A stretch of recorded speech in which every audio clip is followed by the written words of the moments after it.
Unoaked Chardonnay versus oaked Chardonnay. That's what we're trying to answer today.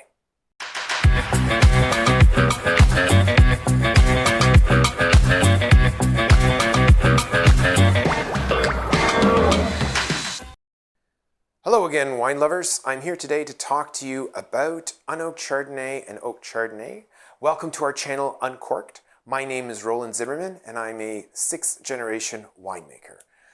As I mentioned, we're going to try to address some of the questions we frequently get from our customers, such as the differences in flavors and why barrels are used for Chardonnay versus some of the food pairings we recommend with unoaked Chardonnay versus oaked Chardonnay, as well as why there is such a cost difference between the two types of Chardonnay. So, first off, the differences in flavors.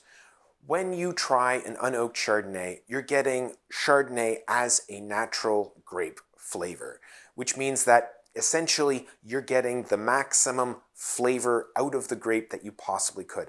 I know that sounds confusing, but it's not diluted. There's nothing in it other than the grapes is, I guess, the principal thing you should be taking away. Most Chardonnays are actually very versatile as a variety in terms of how the winemaker makes them. So Chardonnay in itself can be many different actual fruit flavors. Most commonly, Chardonnays tend to have a little bit of a buttery note to them. They can also be very lemony, as well as have a very strong apple flavor to them. That's sort of the general overview. Now, the difference between the oaked Chardonnays is that you're adding a component of oak. And like the name says, it really is oak. What the big difference being is that the oaked Chardonnay is stored in wood barrels over a period of time. And what happens is that the oak flavors leach into the wine that's stored in the barrels. Now, the storage time determines how much oak flavor actually gets imparted into the Chardonnay, as well as the type of oak.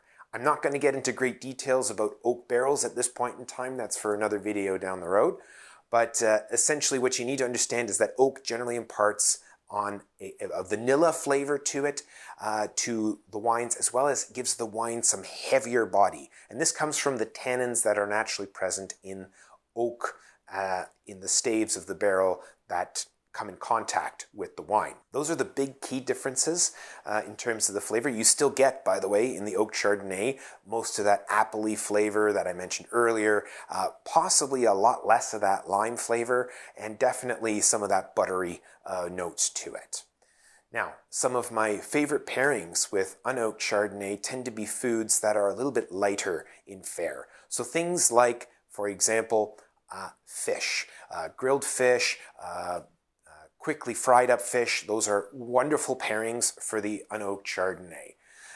It is, again, a very versatile wine, so it does also lend itself to drinking on its own, as well as salads, especially if it's a more flavorful salad, and obviously chicken, well, what doesn't go with chicken.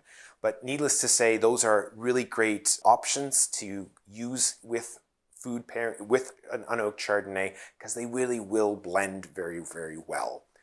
So for the oaked Chardonnay, some of my favorite food pairings, and they are surprising, tend to be steaks. This is not something that most people would probably initially think of, but because of the oak characteristics, those tannins that I mentioned earlier, as well as the more intense flavor that can be produced from an oaked Chardonnay, steak will lend itself with an oaked Chardonnay.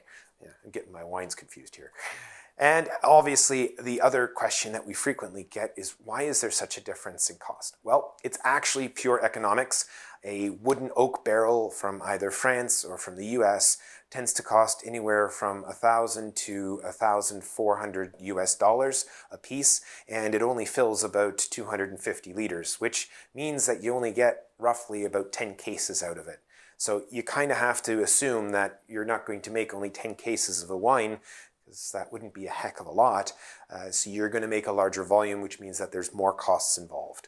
And obviously that cost is something that we pass on to the consumer, because otherwise it wouldn't make sense to make an oaked Chardonnay.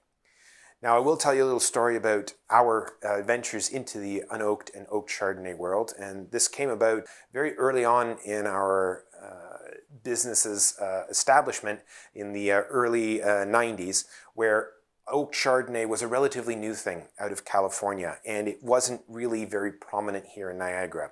So we started experimenting with it, and we found we had a really good recipe. This worked well for about the first 10 years until about 2000, and then the phenomenon called ABC, or anything but Chardonnay, sort of hit the market. And what that means is that people just shied away from Chardonnay completely.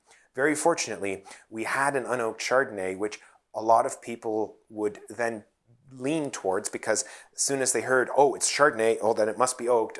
Well, no, that's not the case. We actually make one specifically for that purpose in stainless steel barrels without any oak flavoring to it. And a lot of people actually didn't like the amount of oak that was in oaked Chardonnays in the early 2000s.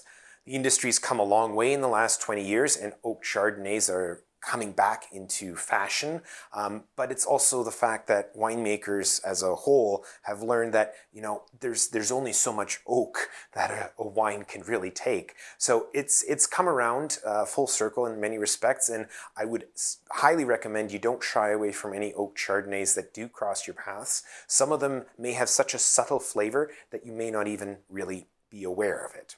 So if you're ever in the neighborhood down in Niagara, come try some of ours. We look forward to welcoming you to our tasting room, and thank you very much for watching. Stay tuned. We will have more. Drop us a couple of likes and some comments. Look forward to seeing you soon.